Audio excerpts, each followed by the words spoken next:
We will need a free plugin. Click on the Extensions tab and select Extension Warehouse.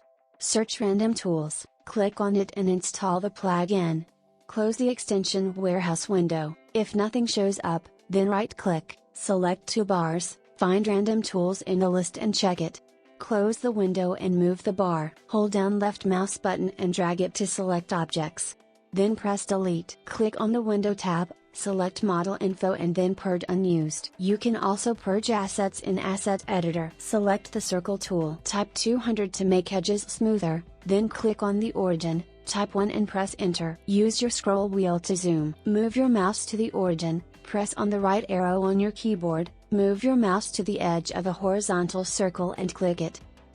Select the Follow Me tool, click on the horizontal circle, move your mouse until you get a sphere and then click it. Use your scroll wheel to zoom. Select Eraser to erase the inner circle.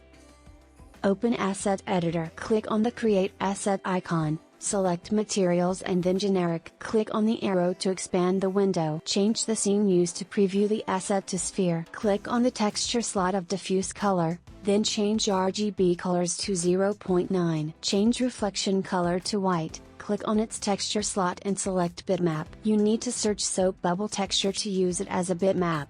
The one I chose wasn't seamless, but you can fix it using online generators. Click on the arrow to select previous asset, check reflection year and change it to 5. Change refraction color to white and year to 1.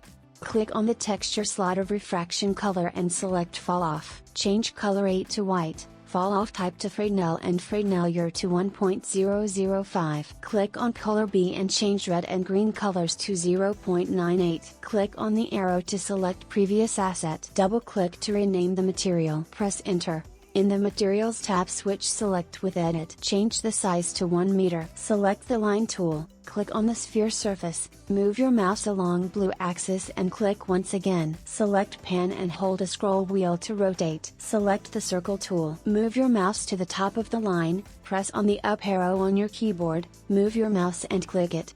Size doesn't matter. Select the Paint Bucket tool and click on the circle. Click on the Select tool. Right-click on the circle. Find Texture and select Projected. In the Materials tab switch back to Select, click on the picker and then on the circle. It'll automatically activate the Paint Bucket tool.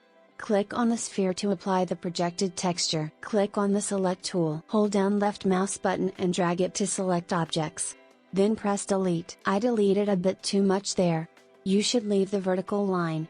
Hold down left mouse button and drag it to select the sphere and the line. Right click and select Make Group. Double click the surface to open the group. Click on the line and press Delete, then press Escape or click away to close the group. Don't really know how else to make a group of only the sphere? Oops. Click on the Select tool. Then click on the sphere and select the Move tool. Press Ctrl, then click on the sphere. Move your mouse along green axis and click again. Then type *10 and press Enter. Select Pan and hold a scroll wheel to rotate. Click on the Select tool. Hold down left mouse button and drag it. Click on the Randomize Objects icon. Then change Max Position Variation to 3 and Scale Variation Factor to 1. Hold down left mouse button and drag it. Select Move tool to move objects. Use your scroll wheel to rotate. Repeat the process until you're happy with the result. Click on the Dome Light tool. Then click on the origin. Open Asset Editor. Click on the Dome Light.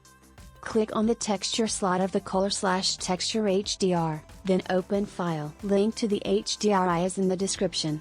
Click on the arrow to select previous asset. Change Dome Light intensity to 15. Then right-click it and select Duplicate.